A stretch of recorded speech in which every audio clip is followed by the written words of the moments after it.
Jonas, happy to be back at it. Yeah. I'm happy to be here. Happy to start at the Vuelta, and really looking forward to it. We have a strong team, and I'm feeling strong as well. So hopefully we can have a nice 3 weeks.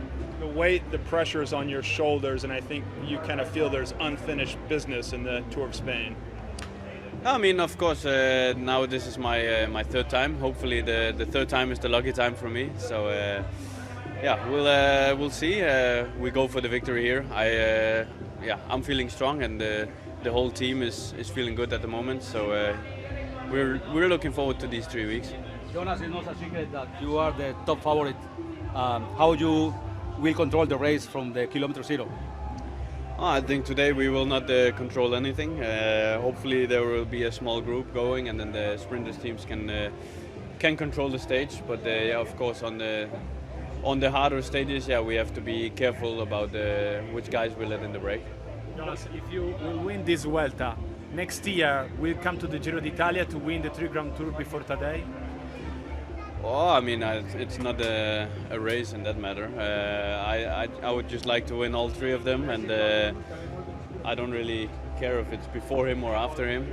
Now I'm here, and I'm going for the victory here, and I've always said that I would like to do the Giro, and could be that I want to do it next year.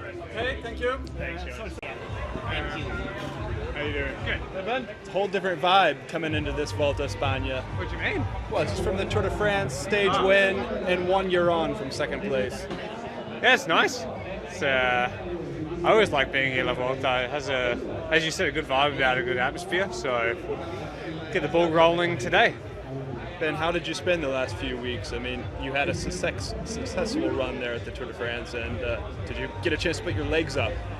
Yeah, I had a pretty nice week and stayed at a beautiful house with a pool, and then got back into work pretty quickly and got ready for here. Been feeling pretty good, so hopefully that's actually the truth and comes out on the road.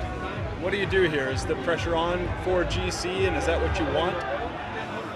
It's not necessarily pressure, but in some sense it was the lost factor of the Tour de France for me. So, I am a GC rider, and it's always a bit sad when you don't actually get that job done, even with the stage win of the Tour. So, gonna give it a pretty good go here. Ben, you say you didn't really get the job done. I mean, you were on the fringes of the top 10. I mean, how disappointing was that when you lost the top 10 a couple of days from the end? That was just annoying. It was a combination of all sorts of stuff.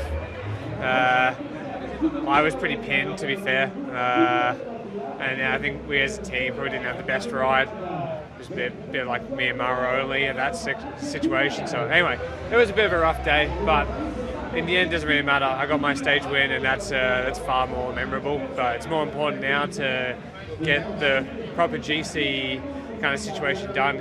Last 2 times have been in the top 10 here, 7th and 2nd. So hopefully can be like that again here. Last year you kind of got there in a bit of an unconventional way. Yeah. Do you see opportunities it's probably not the way that you want it to happen this year, but do you see opportunities in this world for something like that to happen with the course the way it is?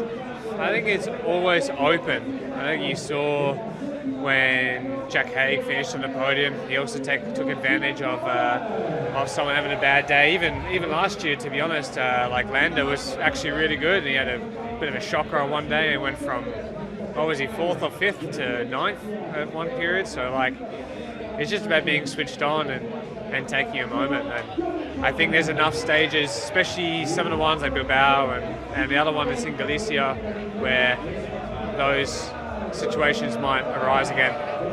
Thanks, man. Had a really good time at home, and it was just nice to disconnect and spend some time away from the cycling world, and it feels good to be back. And with fans and people passionate about cycling, it actually feels refreshing, and I just feel ready to approach another Grand Tour. And how do you approach this race with obviously Jonas as the #1 favorite? And do you have your space as well? And I guess the pressure's on the team to get the victory here. Yeah, I think I approach it more with curiosity than pressure. I feel I've never done the Vuelta before, so I'm really just looking forward to exploring Spain a little bit by bike. And I think with Jonas, we have the team to support him here. I think I have a lot of confidence in our ability to handle pretty much any situation with the guys we have, me and Seb for the mountains and Ben, and then Dylan, Victor, Axel for the sprints. I just feel like, and Wilka, I just feel like we have all bases covered, and it's a good group and it's going to be a good month.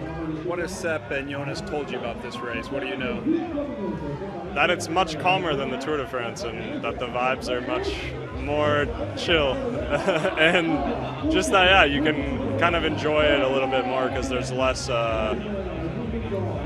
stress and less pressure on us as riders, so I think it's just going to be a nice change from the month of July. What about the style of racing, Matteo? How do you expect that to be different from the Tour, for example?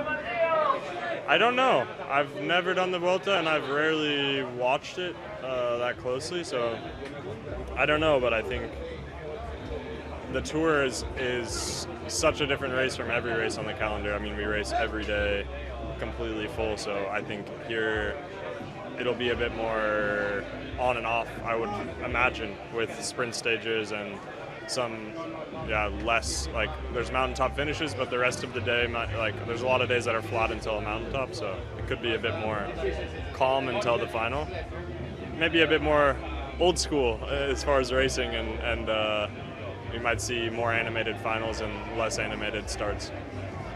Last mention of Tadej Pogacar, the whole Vuelta, but you brought him up, I think, before the race. You said you were happy to do a race where he wasn't present.